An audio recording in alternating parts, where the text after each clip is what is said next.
Ladies and gentlemen, welcome to the Pro Wrestling World Talks with Dan and Mac. Good evening, good afternoon, good morning, wherever you are, ladies and gentlemen, and you are listening or watching, depending on what you're doing on YouTube. You'll be watching us on Diamond Podcasting Productions, or of course, you are watching PWW Talks through Spotify, Audacity, or wherever you get your favorite podcasts, or you could be listening as well. I am ever your host, Daniel Burke, and join next to me, well, remotely, my best friend for over 20 years and co-host of this program, Mac. Thanks again for being on the program this week. Always a pleasure. And we are both so excited over the guests that we have tonight.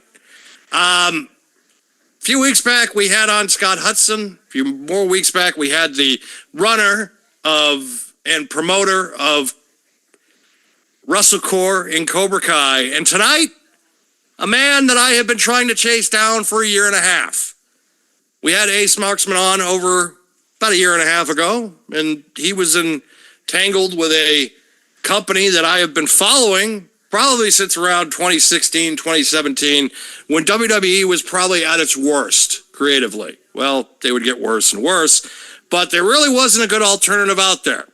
And I found one on YouTube. And tonight, we're joined, I feel, the man that has done more for wrestling on YouTube than any other independent promoter out there.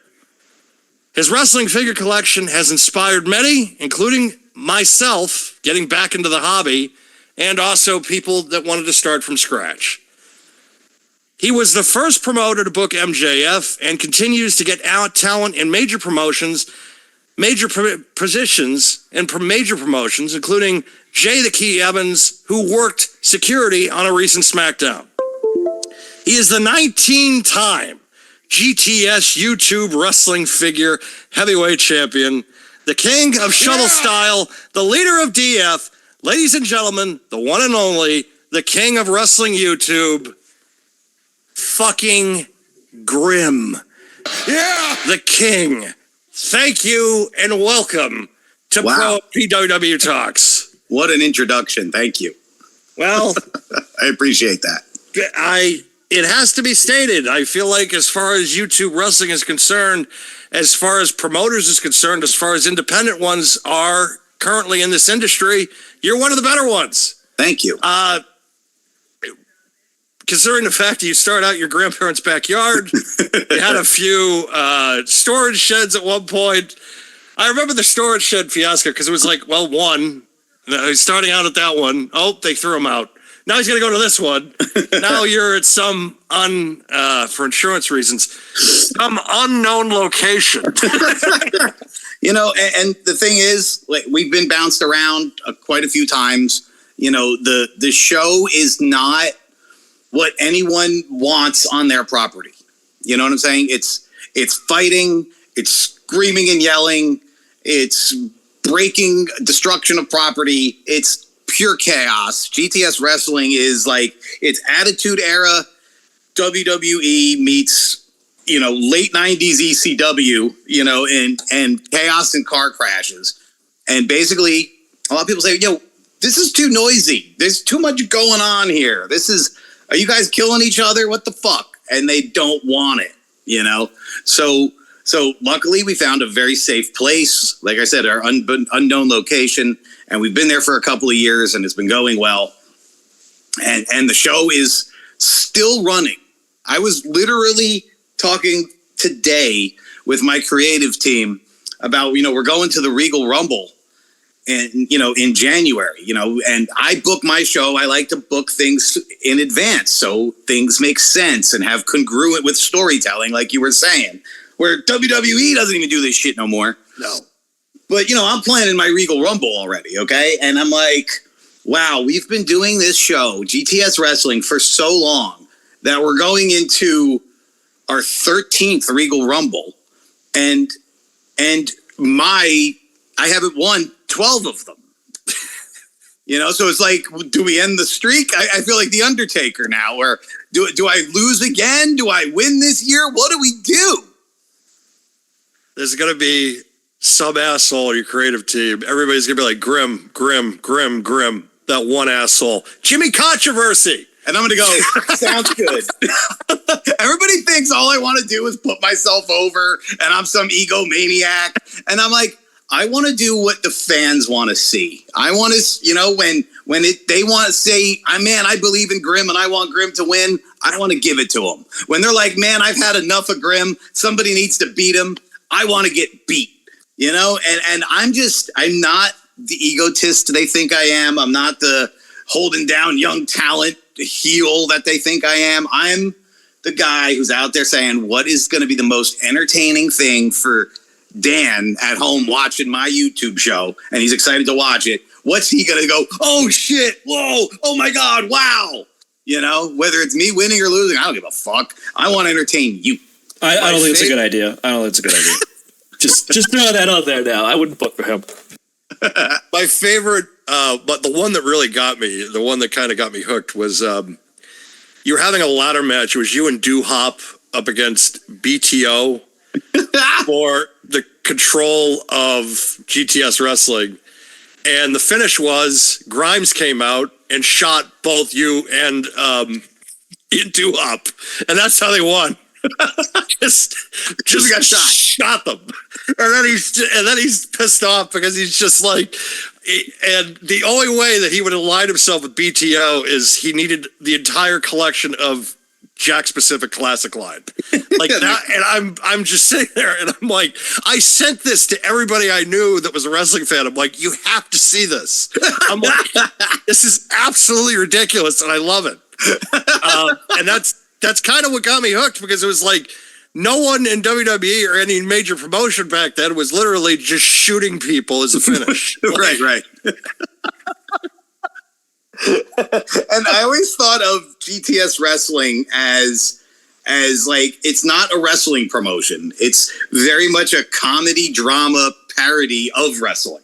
I watch wrestling and I go, well, in this situation, if I'm that big tough guy, why wouldn't I just break that guy's arm? You know what I'm saying? So like on my show, you crunch, the guy's arm gets broke. And then, he runs around in a sling for 6 weeks because it makes sense.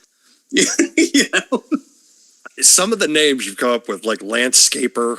I didn't even come up with that. That was his own fucking thing.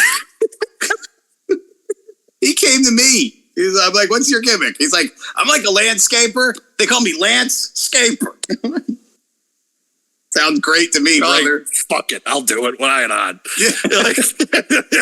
The one thing about GTS and in the last episode, for example, there was a horrific moment where Jimmy Controversy pancaked Salvatore Penis with a chair shot over the head, And I'm like, we don't do that shit anymore. Even though I love the late 90s ECW shit, like, I don't want to be hitting people in the head. It's CTE and I don't like it.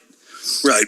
But I didn't know they were going to fucking do that because, again, we give direction and such, but at the same time, everybody's got a lot of creative freedom to do what they want, They had planned to do that and they were all okay with it. And I'm in like, oh, fucking God, Christ. Because you know what's going to happen? Even though you guys did that all on your own without even telling me, I'm going to get blamed for it. I'm going to get blamed. They're going to be like, Grim's got people out here getting hit in the head with steel chairs. Fuck you, unsubscribe. I don't need this Grim, shit. unsubscribe. And I'm like, I wasn't me, motherfucker. I had nothing to do with this. Not a goddamn thing. Right. I care for the health of these people. Jesus. I'm like, it doesn't matter what fucking happens on this show. I'm either going to get credit for it or I'm going to get blamed for it, Yeah. And yeah, sometimes I get credit for ideas that was, somebody else's idea. And because, again, we have a creative team and then we have everybody pitches ideas and we try to make everything work for everybody's character. It's never just go in there and do a match. It's what makes sense for my audience, what makes sense for our characters going forward. And there's a lot of thought goes into what we do. Who's the creative team? You, Hop, and Wampus? How the fuck did you know? Did they tell you? Wampus is just probably just sitting there and he's just eating like like cheese curls, Bro. and he's just coming out. I don't know what to do. Like, Okay, you got the thing. You know what? All right, Wampus comes up with the fucking greatest ideas. Okay, but he comes up with the best fucking storylines. He comes with the greatest ideas, the best characters. But 90% of the time, they're not feasible. Like, you know what I mean? Yes. No, you're just coming up with ideas. He's just hitting stuff with a dartboard. Yeah, And right, it's like, right. we You know? can't do this. I don't understand how you keep putting this shit up on the board when you know we can't afford it. Right. Yeah, we can't afford that. Like my daughter came up with an idea, right? And like years ago, Molly, my oldest daughter, she came up with this idea, and I said, I can't do that. I said, logistically, that would cost minimum $3,000, minimum. I said, and logistically, I mean, it might go viral, it might, but I don't know that I don't have the money right now. I'm not in a situation to risk $3,000. So. But she's been yelling at me for years. If you do my idea, you'll go viral. Yeah, I know it'll go viral, but Yeah. Wampus will be like, you know what we could do? Giant leather comes up from during war games. The ring just opens up and giant leather comes through it and choke slams guys through the ring. That's crazy. How the fuck are we gonna do it? the Doo-Hop gets paralyzed by taking a body slam on the fucking trapdoor. On the trapdoor, yeah. Hey, it's Doo-Hop. I'm addicted to morphine. I know, and somebody's going to get mad at me because I'm like making fun of British Bulldog. It's like, well, look, okay, it's been 20 years, all right? Close to 30 years on this, all right? Bro, that was like when I fucking started doing videos and they'd be like, you can't make joke about Eddie Guerrero. He's dead. And I'm like, okay, yeah, he's dead. I'm not like mocking that he's dead. I made a joke about, something that he fucking did. Well, you can't. He died. So that means they're invalidated for making a joke about him? I don't think so. Well, I mean, you had the Bray, because I know you're going to start bringing back the GTS figures, the toys show. Right. Because I saw you dusted off the old Ebenezer Middlestoff gimmick. No, and then I saw the Bray Wyatt figure, and I'm like, he's not gonna. And no, you're just like, hey, baby booster bitch. I'm like, oh, fuck. Why not? Bray Wyatt thought that was fucking hysterical, man. He did. I know, I'm sure he did. I spoke to him backstage at SmackDown, and he goes, "Oh, the booster bitch thing is fucking." He goes, "The amount of like you said earlier about sending out my video." He goes, Yes. "The amount of times somebody sent me a video and goes, why has he got you saying, hey, baby booster bitch?" He goes, "The amount of times your vids are sent to me," and I was like, "That's hysterical." And he's like, "Yeah, keep doing it, bro. It's hilarious." And then 4 or 5 years later, he passes away, but I'm sure he still thinks it's funny. Oh, I'm sure. I'm sure. I also think the family probably would appreciate it too. It's just like, they don't get mad about it. It's just like, well, they're keeping the memory alive. Yeah, I'm not like if somebody came out with saying awful things and and I don't even want to say things that they would say, Yes. like hateful. I always say, it has to come from a place of hate, or disrespect, and it's like nobody's disrespecting anybody. We're having fun and enjoying, like you said, a memory of someone, somebody that made us happy in our life. I mean, I think every single wrestling fan I know was touched personally by Bray Wyatt, because like he had the dark, mentally struggling character, and that related to a lot of wrestling fans, and so I think like all wrestling fans are tied to him in some way, and they're appreciating it for what it is. It's like, oh, hey, cool. He's playing with the Bray Wyatt figure again. I mean, look at my freaking living room. He's right there. He's standing next to the TV. Oh, yeah. Well, you got to have him up, without question. Right. And it's like, oh, because I have the Fiend in my living room. Is it a tribute? Is it disrespectful? Everybody sees things differently. Yeah. I mean, that's what, it's just, I don't think it's going to be as bad as it was, because 5 years ago, it was like everybody was just sitting there just like, oh, you're canceled. Oh, yeah, the cancel culture shit. Oh, my God. I remember like there was these Twitter accounts where they were rallying people up to get me removed off of things, and let's all call his sponsors, and let's all petition YouTube, and they're all like grassroots organization to get Grimm removed from the internet. And everybody's hype, and yeah, I filled it out, I sent the form in, I reported them. And I'm like, why do all these people want my kids to starve? Like, this is how I feed my kids. My fucking... It's like, this is how I feed my kids, exactly. Right, I have 2 fucking young daughters, and this is how I feed them.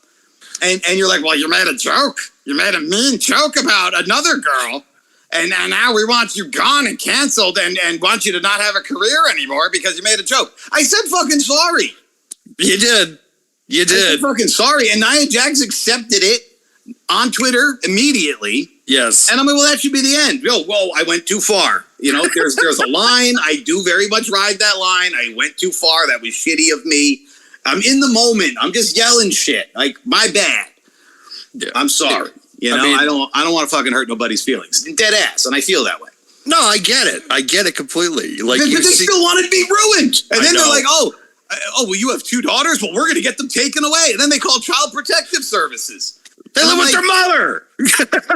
I'm like, are you fucking kidding me? Their mother is like, these Twitter people are worse in our life than anything I've ever done.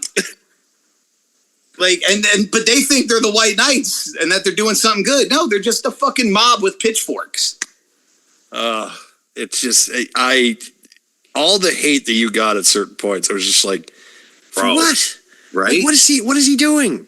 So Like, what is he doing? I was He's not doing anything wrong. I was at the mall the other day, right? I was in Spencer's, and I heard some guys yell, "Yo, Grimm!" Like, bro, I fucking ducked down behind the goddamn shelf.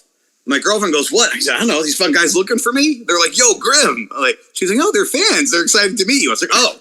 I'm like, "Well, look, I've had people come after me enough times that when I hear "Yo, Grimm," I go in fight or flight. You know. I've been jumped on the street in Brooklyn by people who don't like my wrestling opinions. I got jumped in the ring by wrestlers who think that I don't deserve to be in wrestling. Like, everybody got a problem with me. The beef is one-sided, I promise. You know? And if you got a beef with me, like, it's honestly a problem with you, that you're just so goddamn jealous of me that you can't handle that I exist. And if that's the case, go fuck yourself. Exactly. It's like, because I'm in the same boat doing this, because do you think every AEW fan on the planet likes the things when I go out there and I'm just like, you know, that wasn't that good, right? Bro, it's so annoying. Like, I watch both. I can't be tribalist. I like both. I watch both. I have friends at both companies, you know, and when awesome things happen, I'm like, fuck yeah, that was great. And when it's dog shit, I'm like, what are they doing? That was terrible. And then as soon as I say something on AEW, it's terrible. Or they're just a WWE show. And then as soon as I say something good about AEW, and fuck you, WWE's the best. How fucking dare you think that AEW's good? Like, oh, you turned your back on WWE? I'm like, I like both, you fucking idiots. I can't be objective. Like, I can't just sit here and just be a pundit and say one good things about the other, you know, and it's just, and then two, like, I got this a couple weeks ago. Somebody posted a comment on one of our shows and they were just like, you guys sound completely miserable. You guys got to, like, look at the bright side of things. It's like, well, I'm sorry that both major companies right now suck. Right? I'm sorry that I can't, like, sit here and tell you on why I think need to be better. I just have to be able to find good things and the sliver of good things in the companies right now. I did that video. It was, I guess, 2.5, maybe 3 weeks ago. That same thing. Both companies suck. Wrestling's unwatchable right now. I love that, by the way. Right. And I was furious, right? And then, like, literally, Monday Night Raw was fucking good. And then, like, AEW Blood and Guts was good. And then Raw was good again. And I was like, whoa, hold up. Those motherfuckers watched my video. And they're like, yep, all right, Grimm's mad. We lost Grimm. If we lost Grimm, we are fucking up. Yeah, Triple H is watching the show. He's just like, I mean, I guess we got to improve. If Grimm doesn't like us, we got to do something. Like, yeah, I don't know. Grimm is like the biggest mark. Like, that's one of the things where, like, like I said, a lot of the wrestlers, you know, don't work with me or have a negative opinion is because, like, I have this he's a mark, because I'll sit there and yell and cheer in the front row, but also like I'm a wrestler, like, oh no, you're a mark. Well, Maven seemed to throw that out you a few weeks back, which bothered the shit out of me. Yeah. Because that bothered me just because of the fact, the whole Just Incredible thing. Because the Just Incredible thing, I have a little insight on that because I worked at an indie promotion for a couple of years here in the Northeast Massachusetts area. And he was working one of our shows. Okay. This is about 2008. I met his wife at the time. Okay. And I have never felt more bad for someone in my entire life than listening to her for about an hour and a half tell me the turmoil that her life was on a consistent basis with him as her husband. Oh God, I couldn't imagine. I was appalled. And she's got like a baby, like she's with a baby carriage. I'm just sitting there and I'm just like, oh my God, this is like woman. beyond the mat right now. And then all of a sudden, it's like I saw the stuff. Then I saw you brought him in. And then I saw the bullshit of him not doing your show after you paid him. And then you get Maven coming out and being like, well, he's a mark. It's like, no, he's not a mark. He's a fucking wrestling promoter, just like everybody else. Right. Like I said, and then it's like one wrestler says to another wrestler, oh, he's a mark. And then they just run with it, And it's frustrating in the fact that like I feel like I don't get like the respect or the credit I deserve.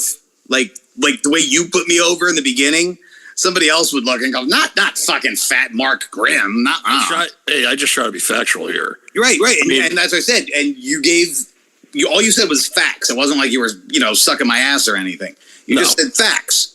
But yet other people will deny that fact or say it's a fluke. Like I ran 2 amazingly successful shows this year, independent wrestling shows, and people were like, oh, wow, maybe fucking Grimm actually knows what he's doing. Like I got a little bit of cred after that second one, but that's what I'm saying. So if I have very much been a fan of both shows, cheered on both shows, done reviews of both shows, sat in the front row of both shows, to where if Tony Khan and Triple H is sitting there going, we lost Grimm, we need to fix shit. And then all of a sudden, Blood and Guts was like, I'm like, this is the best fucking entertaining show of the year. I was enjoying the shit out of that.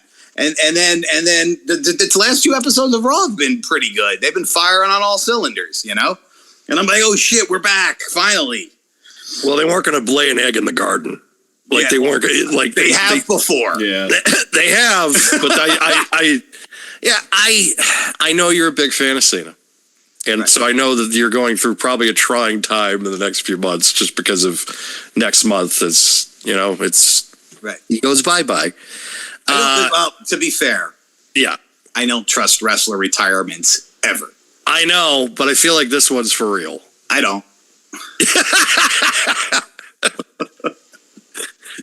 Just because you're that consummate, like you just know, you're just like it never lasts forever. There's like real wrestling like a John Cena is a real passionate person about pro wrestling, right? Yes. Whereas like Batista is not. Batista wrestling just kind of fell in his lap. Yes. Okay. So when you're a passionate about wrestling person like I am, and like John Cena is, and you're that consummate performer, it's like an itch, man. It's like you can't not do it. You can't not. And it's like you'll try to fill the void with so many other things, and you still have that itch for it.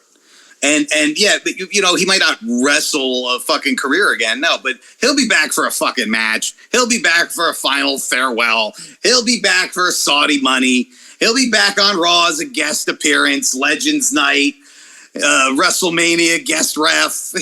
He's not fucking, he's not going to be on every week. No, he's gone.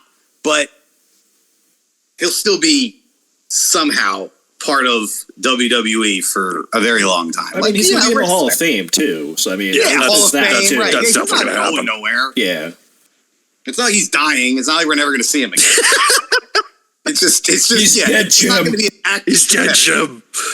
Yeah, they're like his last Raw as an active competitor. And I'm like, yeah, he's going to be back for Legends Night. He's going to be back for the draft. He's going to be back for all the fucking big moments.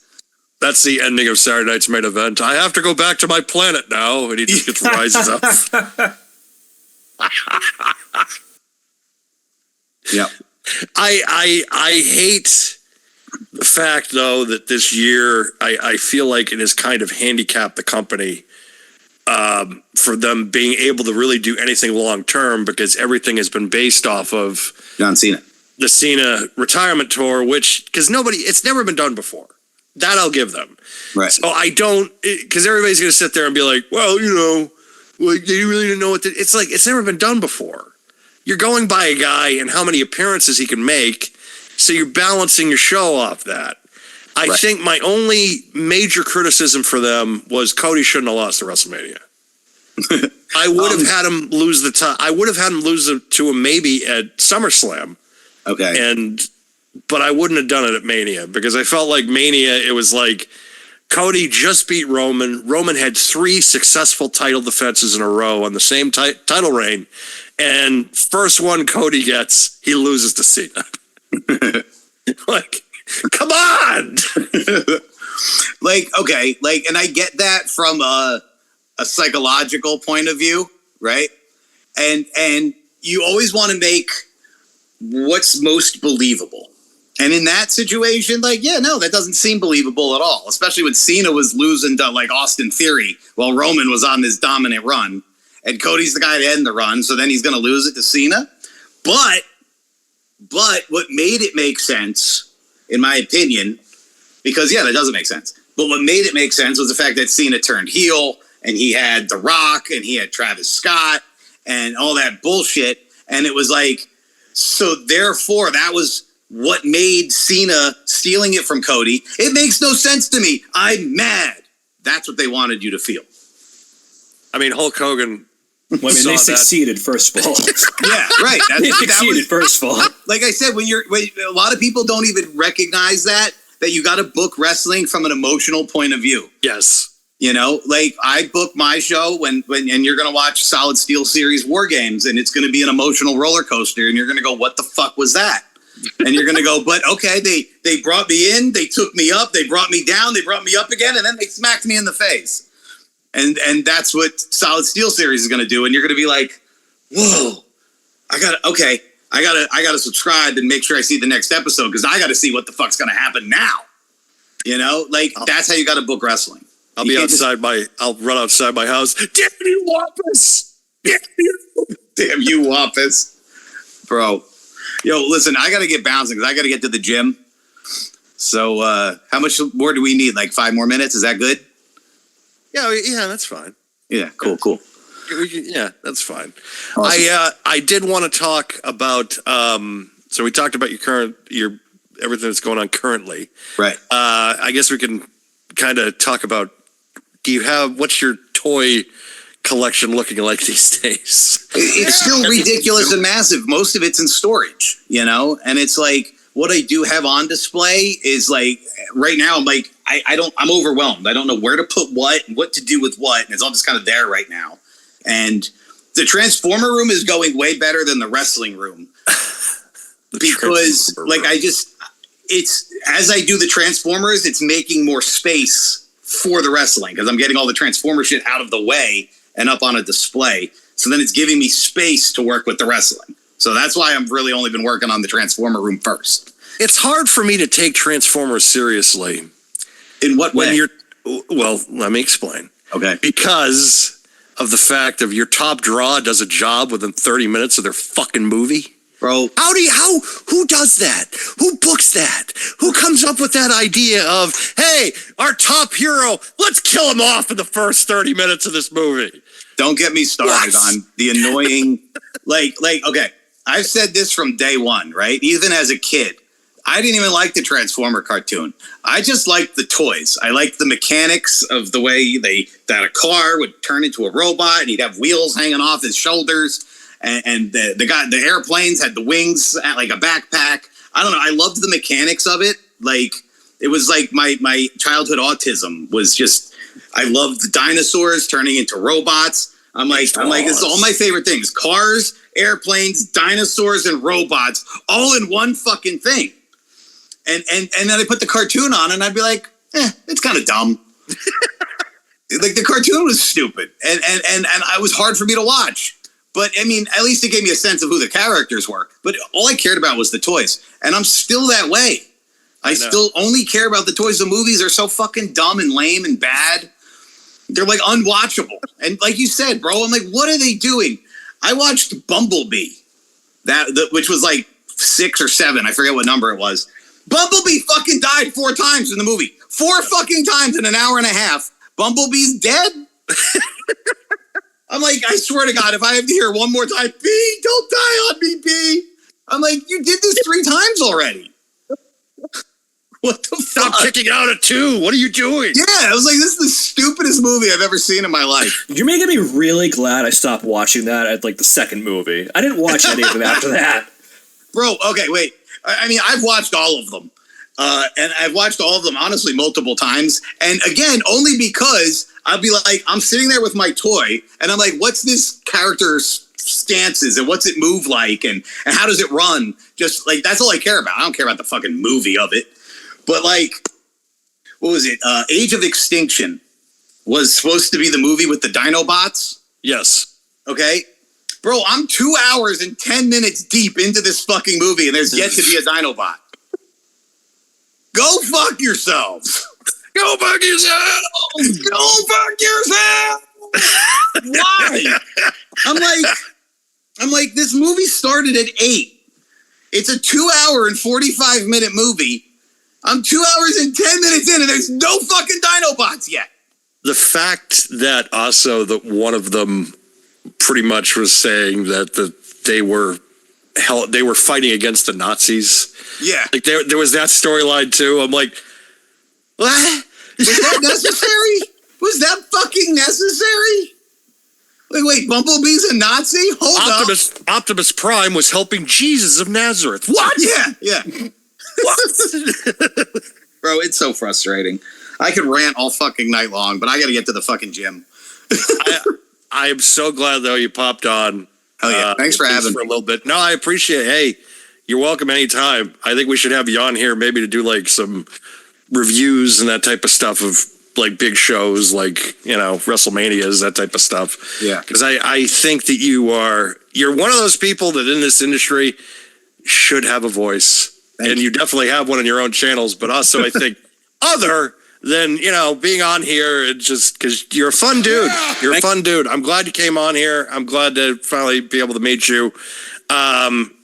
Silly Super Pop channel on YouTube. Yep. Also on Instagram. And then, of course, Grimm's Toy Show on X. Also, for the Ringside Collectible fans, people, including myself, sure, because I'm sure their Black Friday sales are coming up very shortly. They have their Thanksgiving sale already going on now. Be sure to go to Ringside Collectibles and enter Grimm as your coupon code to save 10%. Discount code Grimm saves 10% at WrestlingFigures.com. Yes. If you're not down with that, we got 3 words for you. Eat it. Yeah. Thank you, Grimm. Thank you guys. I appreciate it. Motherfucker like, Motherfucker's like, ah! Have a good one, man. Great meeting you. Have a great one. Thank you. Appreciate it. Grimm. Yeah, bro. Thank you.